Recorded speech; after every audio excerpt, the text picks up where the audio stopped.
Alrighty. This is Diesel We the People News. One more time at it.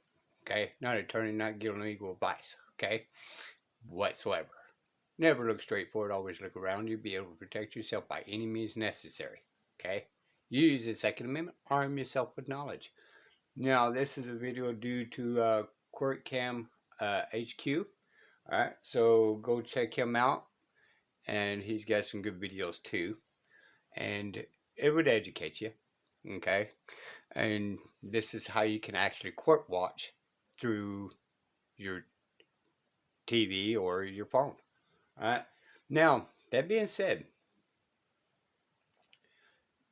I keep telling you guys, even criminal courts are administrative. And here's evident. Okay. Let's proceed forward and find out.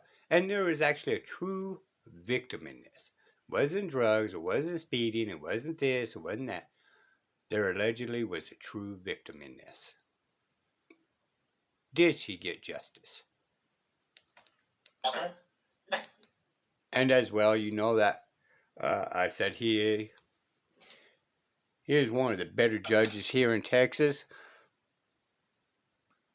He don't really fully understand the criminal codes, but it is what it is. Most of them don't, or 100% of them don't, because they don't read it.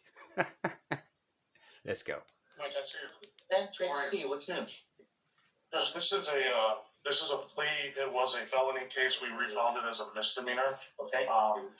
And there is a victim impact statement. The victim is not present, so I was wondering what the court wanted to do. I want to do it. If they want to make a victim impact statement, then I want them here, and we'll do it all together at the same time because I want that person heard as well. It's only fair. So now, check out his face, which is the defendant's lawyer. You can kind of see that. But look at his face as well in the future. They were unable to make it today. They had notice about today's court date. Fine. We'll set it for whatever day you want. Do you want to reach out to them to see what day is good for them, and then we can do it? I mean, take your time. There's no rush. Really. If I may, this case is 3 years old. We've had 7 trial settings. We finally resolved it to today, and then she can't come on the day of trial. I don't know, Joe. I'm just. That's what I'm saying. I'm letting the court know. I think that's kind of unfair see to my if they can client. Zoom, because I have Zoom. We could ask her. I don't know if she has that ability. Do you want to see? Can we stand down for a bit? I'm sorry. Just stand down to see if she's available to Zoom. She is okay with someone from our office reading it in her place, if the court's okay with that. It's the whole purpose. You know? Can you reach out to her real quick and just see? I know you're in the home stretch, Jim. I mean, I know you've gotten a great deal here. They're reducing it to a misdemeanor, getting on it deferred.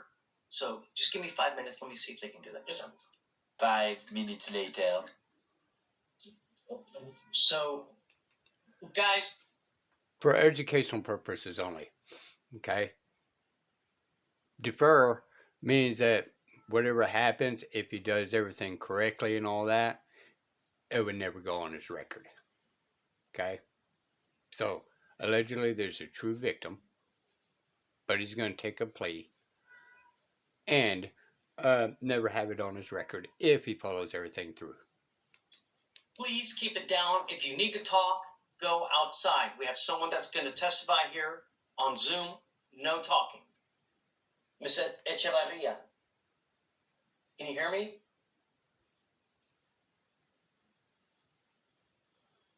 So, hello, can you hear me?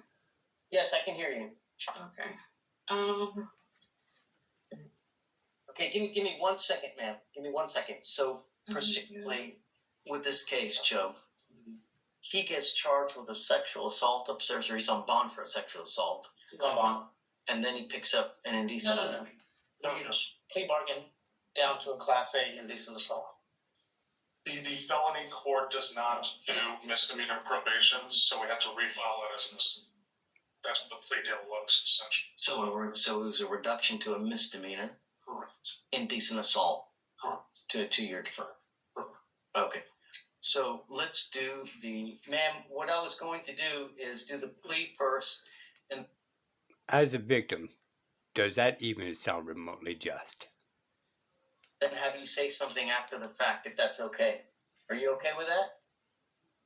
Only if it's not allowed for me to speak first prior to the plea. Then of course, yes, it's okay to speak If you want to afterwards. speak first, then you're welcome to. Is there Okay. something that you wanted to say?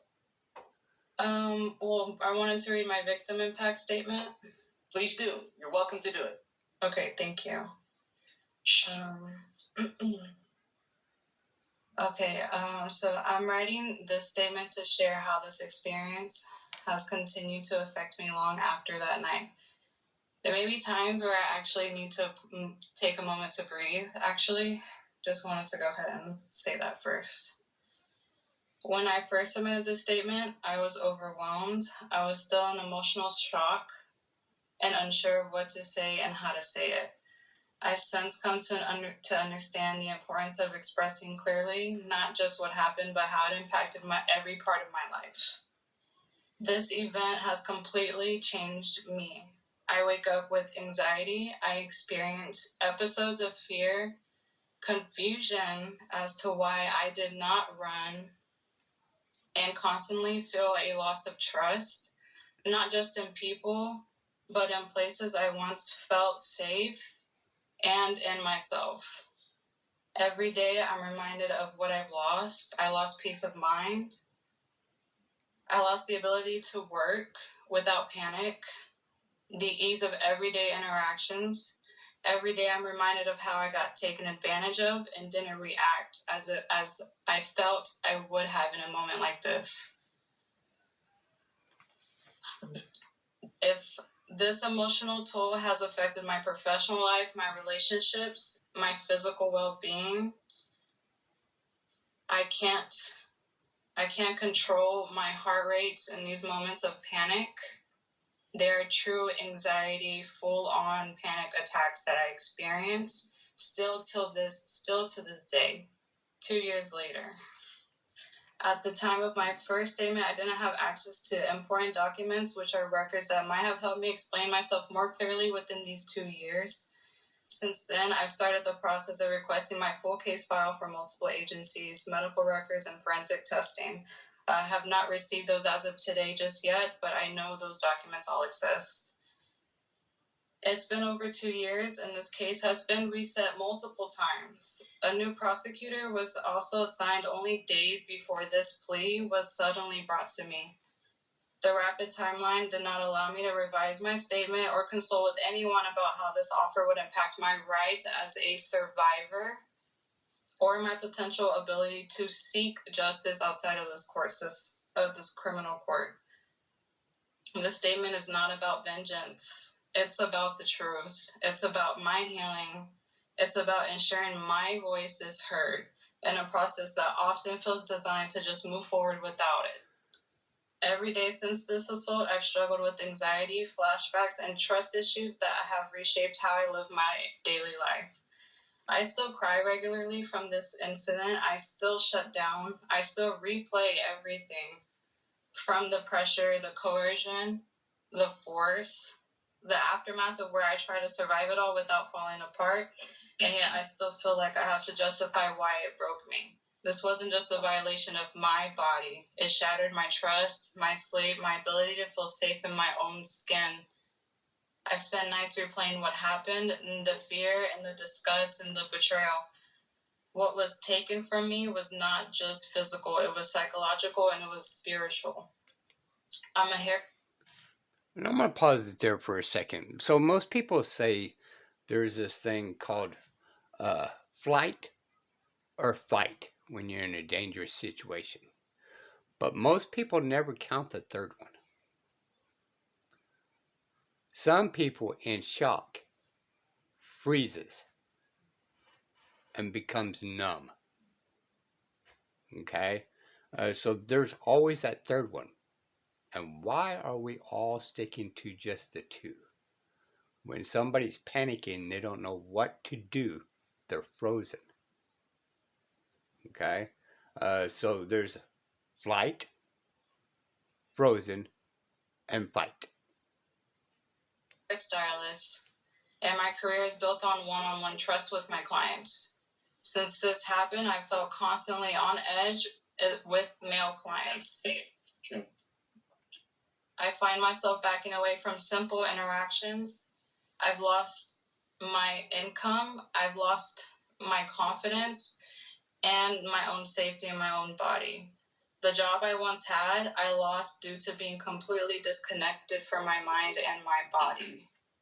I now know that this man was on deferred adjudication and had a breathalyzer in that car, and yet that night he took his mother's car and drank heavily and violated me when I was in and out of consciousness.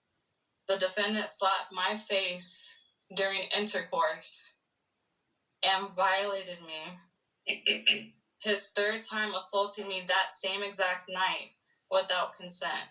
I remember him begging me again and again, and I kept saying no. But I couldn't get up. I pushed him away off of me again and again. That is not consent. Me freezing up was fear. That was survival mode that I was going into. And Your Honor, I ask that you consider what kind of system lets someone walk away with that and just probation. Okay, and we're going to stick there. Some of you guys know we talked about implied consent. Well, this is the way courts are looking at her and others like her. Okay? She went to the bar, she got drunk, she knew better. That's implied consent. Again, that was a Roman civil law for the king to take advantage of their subjects and the systems itself. Implied consent is a very nasty, crappy word that the cops the judges, and attorneys use to violate your rights. Period. And after all of this, I still had to let him drive me home the next day and bought me a Plan B pill. The defense says I had chances to leave. But how do you leave when your body and your brain have been hijacked by fear? The prosecutor. And there we go, right? The third one. Not just flight or fight, but there is the fear and frozen. Some people are that way. And it's not whatsoever implied consent. Told me that juries don't like women and that they don't believe us. And that broke me more than anything. I was told I could be blamed at trial for going to the bar or for texting him afterwards, as if trauma survivors don't respond in ways that help them stay alive. That's why I'm asking you now to please understand that this proposed plea is not justice. Then I'm not gonna take it. I'm not taking it, Joe. I'm not doing it. Sorry. Just I have because you more- spoke first. I mean, I don't know. All I know is that we have a powerful victim impact statement here. We have a sexual assault being reduced to a misdemeanor, 2-year deferred. Like, apparently no one's consulted her regarding this thing, you know, see whether they. We have been in extensive communication with her this past. No, sir. No, sir. I barely spoke to you a couple of days ago, sir. I didn't even know you were on my case until Tuesday or Monday it was Tuesday when you first called me. I didn't even know Missy was not on my case anymore. And she gave me the confidence that this would go to trial. She believed we had a very strong case to bring this to trial. She didn't have any doubts in this case. And that being said, I understand the plea bargain, but people, you got to sit and think about this. That is not within the guidelines of the Constitution, common law, or anything. The victim has rights to get remedy and have their day in court. Not him. Her has a right to face her accuser. That's called I believe it's called the Sixth Amendment. Fifth Amendment attorneys, that's Seventh Amendment.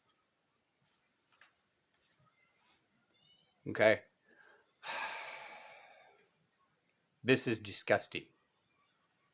And even though he is a better judge in this Texas, he's going to be in dishonor. Okay? And why they're doing this plea is not criminal court. It's not. Criminal court is judicial. He is not a judge. He's a magistrate. And he takes any type of plea as administrative. The lady's not even going to get to see actually a true judge. She's not even speaking to a true judge. She's speaking to a magistrate thinking he is a judge. It's at all. And I meet Gabe just this Tuesday. And it's rushed into this plea without even discussing with me. All right, we're going to do here. We're going to go to part 2. And I'll try to be